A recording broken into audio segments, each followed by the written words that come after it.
G'day, Groovers. I'm just doing a quick quick video because in my live earlier discussing Idaho 4, I also mentioned that a man had been arrested overnight in Moscow, Idaho, and I didn't want to go into details about him during that live because I'm not saying the two are connected. However, his arrest is factual and I don't have any problem just giving you a bit of information about him. His wife apparently has been... StreamYard's just frozen on me. Oh, I can't believe this. I should have rebooted my computer. Okay, it looks like I'm back. Yes, his alleged wife is speaking out and saying that he's not connected to the Idaho murders. She's his alibi. I'm not going to suggest for a second that they are connected. However, his arrest is factual, so I thought I would just show you who James Curtis Leonard is, arrested overnight in Moscow, Idaho. And yeah, just putting it out here because it's a pretty horrible story in its own right. He's been arrested with domestic violence charges. First, I'll just get up. Now, a lot of this has come from public records.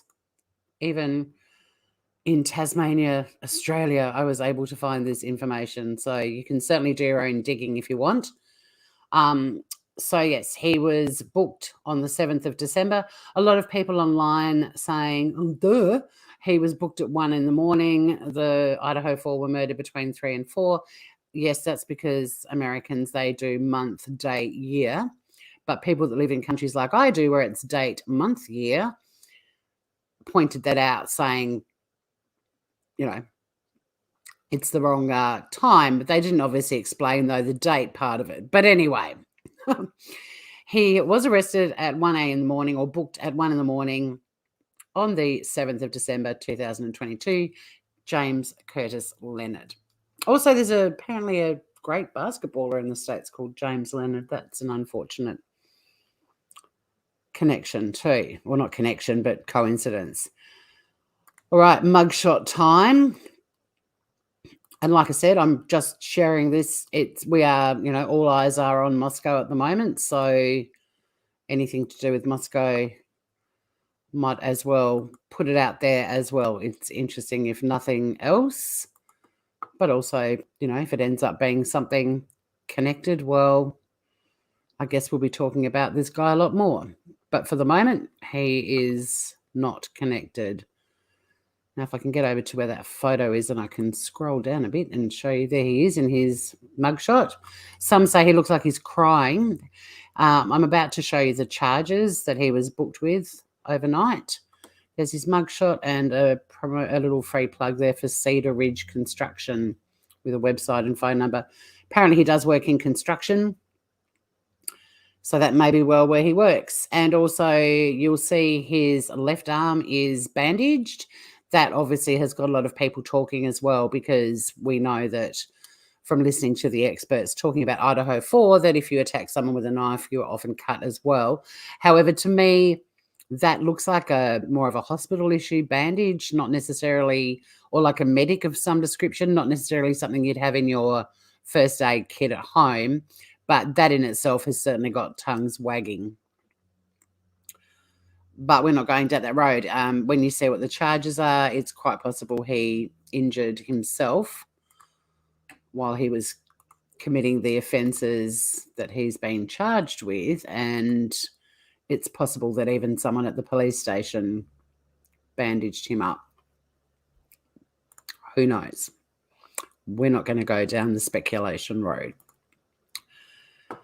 Okay, these are the charges from last night. This is a bit of a rush job. Normally I'd have everything cropped and looking professional for you, but hopefully you're able to read the text. But there are, helps if I get on the right picture. There are 4 charges: battery, domestic violence, aggravated assault, attempted strangulation, and injury to a child. So like I said, the charges are not relating to or not directly connected to Idaho 4, but this did happen in Moscow, Idaho overnight. And pretty horrific charges there. Domestic violence, as you know, is something that I'm very, I'm a passionate advocate about it. And yeah, it breaks my heart to see those charges, especially the fourth one. They're all horrific, but bringing children into it is just horrible. I'm having trouble finding everything at the moment. And my ad blocker hasn't blocked this site very well at all. Maybe this is the site that keeps making StreamYard crash. It's got all kinds of things flashing all over it. So yes, man who shot Tyler Pace Lee at farmhouse in 2007 admits he hasn't followed the rules since his early release. So he was out on probation and offended again. That's a photo of him, clearly a lot younger than in the mugshot we looked at just before. That's James Curtis Leonard. And a judge, Moscow, a judge gave, what's the date of this article? The 31st of August, 2010. And this is from the Lewiston Tribune. I also had an article, I think I still have it open, from the local Moscow paper as well. A judge gave convicted killer James Curtis Leonard a second chance on Monday, allowing him to stay out of prison after he admitted repeated violations of his probation. He was let out again. He pled guilty to voluntary manslaughter for the 2007 shooting death of Tyler Pace Lee at a farmhouse in southwest. I don't know how to pronounce that. Latah.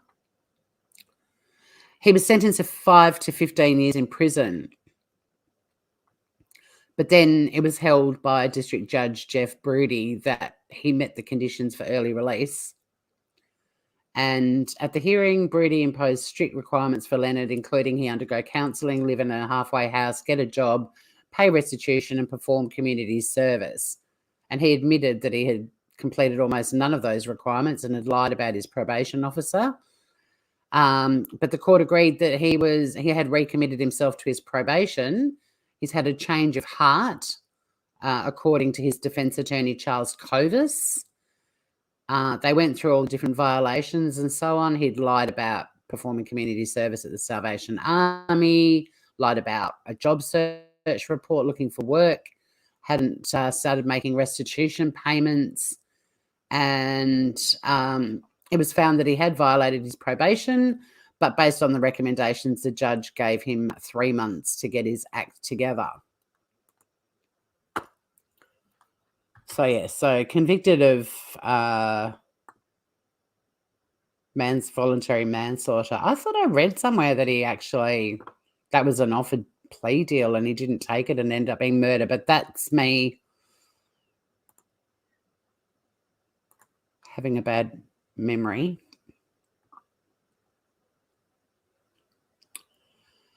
And I've got, I think, one last article. Oh, just very briefly, I don't have another article. Just briefly, I thought I did, but I must have closed it early when my StreamYard kept crashing. Just one last thing. During my last live about the Idaho 4, someone in the chat mentioned the Hyundai Elantra the police have now put out a press release requesting assistance from the members of the general public about that. I didn't realise at the time during that chat that it was coming from a verifiable source. So I have posted that on my community page, and the link I was able to embed from Facebook is a very weird looking link, but if you click on the blue part, it'll take you straight to their Facebook page. Anyway, thanks for listening. Hit the thumbs up on your way out if you like. And there we have it. That's the story of James Curtis Leonard. See you all again very soon.